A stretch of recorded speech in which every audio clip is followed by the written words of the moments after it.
Hello mommies, welcome my channel pregnancy health. My dear mommies, आप सभी को प्यार भरा नमस्कार, जय श्री कृष्ण, राधे राधे। डियर मॉमीज, आज के इस वीडियो में हम बात करने वाले हैं कि डिलीवरी के बाद जो हमें फर्स्ट पीरियड आता है वो कब आता है। काफ़ी हैवी फ्लो होता है या नॉर्मल फ्लो होता है, पेनफुल होता है या फिर ईजी होता है, और यदि हमें डिलीवरी के बाद ब्लीडिंग ही नहीं हो रही है तो हमें क्या करना चाहिए। तो बहुत सारे क्वेश्चन आते हैं। और डिलीवरी के बाद जब हमें ब्लीडिंग भी नहीं हो रही है तो ऐसे में जब हम अपने पार्टनर के साथ अगर हम इंटीमेट होते हैं वो सेफ़ है, क्या हम उस ड्यूरेशन में कंसीव कर सकते हैं, तो सारी ही चीज़ें मैं आपको क्लियर करने वाली हूँ। तो डियर मॉमीज़, यहाँ पर मैं आपको बता देना चाहती हूँ कि जब हमारी डिलीवरी हो जाती है तो डिलीवरी के बाद जो हमें ब्लीडिंग होती है, जो हमें डिस्चार्ज होता है, वो प्रॉपर तरीके से उसमें ब्लीडिंग नहीं होती है। जो हमें पीरियड्स आते हैं, आपने नोटिस किया होगा, जब हमें पीरियड्स आते हैं तो पीरियड्स में हमें क्लॉटिंग होती है और काफ़ी डार्क कलर का रेड कलर हमारे बॉडी से डिस्चार्ज होता है। बट जब हमें डिलीवरी होती है तो डिलीवरी के समय जो डिस्चार्ज होता है वो थोड़ा सा ब्राउनिश येलोइश, वो प्रॉपर तरीके से रेड या फिर डार्क रेड नहीं होता, हल्का सा ब्राउनिश रेडिश होता है, वो हल्का हल्का कलर और थोड़ा सा स्टिकी सा सब्सटेंस, कुछ पानी, तो उस तरीके के सब्सटेंस हमारी जो वेजाइना से डिस्चार्ज होता है, जिसको कि हम लोचिया बोलते हैं। जी हाँ, तो वो प्रॉपर तरीके से एक ब्लीडिंग नहीं है, वो काफ़ी टाइम तक चलेगा। कम से कम आपकी जब डिलीवरी हो जाती है तो डिलीवरी के कम से कम 1 या 2 हफ्ते तक वो वाइट डिस्चार्ज निकलता है, जिसको हम लोचिया बोलते हैं। उसके बाद आप बिल्कुल ओके हो जाओगे, किसी भी प्रकार का ये डिस्चार्ज नहीं होगा। फिर आपका पीरियड आता है।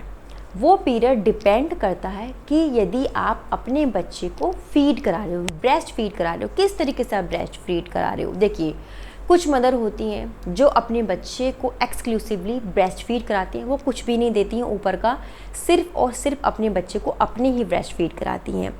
तो ऐसे मॉमीज़ में क्या होता है, जो पीरियड थोड़ा लेट आता है, क्योंकि हमारी बॉडी में जो प्रोलैक्टिन हार्मोन है वो काफ़ी हाई हो जाता है, सबसे हाई हो जाता है। आपका जो प्रोजेस्टेरोन हार्मोन है, एस्ट्रोजन हार्मोन है, वो लो हो जाते हैं, और जो प्रोलैक्टिन हार्मोन है वो काफ़ी हाई हो जाता है।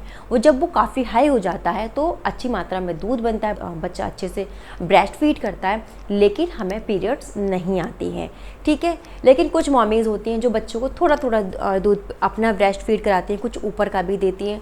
तो ऐसी मॉमीज़ में क्या होता है, 6 मंथ बाद या 4 मंथ बाद आप आराम से पीरियड आ जाता है। लेकिन कभी कभी ऐसा हो जाता है कि आपको 1 ईयर भी लग सकता है आपको पीरियड आने में, क्योंकि हर जो वुमेन है वो अलग है, हर लेडी अलग है, हर लेडी की प्रेगनेंसी जर्नी अलग होती है, हर लेडी के बॉडी हार्मोन्स थोड़े से डिफरेंस होते हैं, लैंग्वेज अलग होती है, बहुत सारी चीज़ें डिफरेंस होती हैं।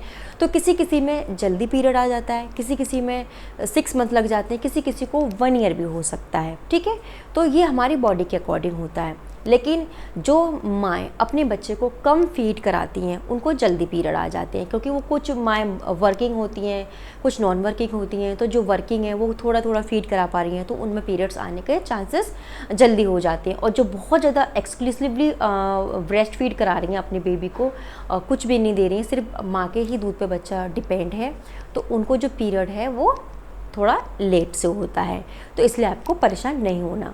लेकिन जब भी वो पीरियड आपको होगा, थोड़ा सा उसमें आपको प्रॉब्लम हो सकती है, क्योंकि उस टाइम आपको हैवी फ्लो हो सकता है, आपको क्रैम्प आ सकते हैं, आपको काफ़ी दर्द होगा उस समय। लेकिन उसके बाद जब आपका पीरियड साइकिल नॉर्मल हो जाएगा, फिर आपको इतना पेन नहीं होगा, आप अपने आप को हेल्दी फील करेंगे और इस तरीके से क्रैम्प्स और दर्द नहीं होगा। आराम से आपकी जो ब्लीडिंग है वो नॉर्मल हो जाएगी। स्टार्टिंग में आपको हो सकता है ज़्यादा दिन हो, लेकिन धीरे धीरे करके वो सारी चीज़ें नॉर्मल हो जाती हैं, जैसे हमारे वो पहले होती थी। अब आपको इस समय में एक बात का और ध्यान रखना है। कुछ मॉमीज़ को ये कन्फ्यूजन रहती है कि मेरे को तो ब्लीडिंग आ ही नहीं रही है, मेरे को पीरियड्स आ ही नहीं रहे। तो ऐसे में यदि आप अपने पार्टनर के साथ बिना प्रिकॉशन के इंटीमेट होते हो तो आप डेफिनेटली कंसीव कर जाओगे। जी हाँ, आप बिल्कुल ये मत सोचिए कि मैं कंसीव नहीं कर पाऊँगी क्योंकि मुझे पीरियड नहीं आ रहे। जी नहीं, आपके बॉडी में प्रॉपर तरीके से ओव्यूलेशन हो रहा है, आपको पता ही नहीं चलेगा कब आपके बॉडी में ओव्यूलेशन हो गया, ठीक है। और ऐसे सिचुएशन में जब आपकी बॉडी ओव्यूलेट कर रही है और आप अपने पार्टनर के साथ इंटीमेट होते हो तो आप डेफिनेटली कंसीव कर जाओगे और आपको पता ही नहीं चलेगा। जब आपको 2-3 महीने हो जाएंगे, जब आपकी बॉडी सिम्टम्स देने लग जाएगी, तब आपको मालूम पड़ेगा कि आपने कंसीव कर लिया। तो ये अपने माइंड में बिल्कुल भी मत लाइएगा कि अगर मुझे पीरियड नहीं आ रहे हैं तो मैं कंसीव नहीं करूँगी। आपको उस टाइम में प्रिकॉशन लेनी है यदि आप बेबी नहीं चाहते हैं तो, ठीक है। तो इस बात को भी आपको ध्यान में रखना है। तो डियर मॉमीज़, ये कुछ बातें हैं जो मैंने आपको बताई कि पीरियड कब तक आता है, कितना टाइम लग जाता है, ठीक है, आपको किस तरीके से प्रिकॉशन लेनी है यदि आपको पीरियड नहीं आ रहा है। आपका जो बॉडी है बराबर आपकी बॉडी में से ओव्यूलेशन होता रहेगा, इसलिए आपको सावधानी बरत के चलनी है। और आप इस चीज़ को बिल्कुल भी सोच के परेशान मत होइए कि मुझे पीरियड क्यों नहीं आ रहे, मुझे 1 ईयर हो गया है। यदि 1 ईयर प्लस हो जाता है, आपको लग रहा है कि 1 साल से ज़्यादा हो गया है लेकिन फिर भी आपको पीरियड नहीं आ रहे, तो ऐसे में आप अपने डॉक्टर से कंसल्ट कर सकती हैं। अदरवाइज़ 1 साल तक आप वेट कर सकती हैं, ठीक है। सिचुएशन होती है क्योंकि डिलीवरी के बाद जब हम ब्रेस्ट फीड कराते हैं तो हमारे बॉडी में प्रोलैक्टिन हार्मोन जो कि बहुत हाई हो जाता है, उसकी वजह से हमें पीरियड नहीं आ पाता है। लेकिन जैसे ये डाउन होता है हमें पीरियड आना रेगुलर हो जाता है। तो डियर मॉमीज़, आई होप आपको ये वीडियो अच्छी लगी होगी।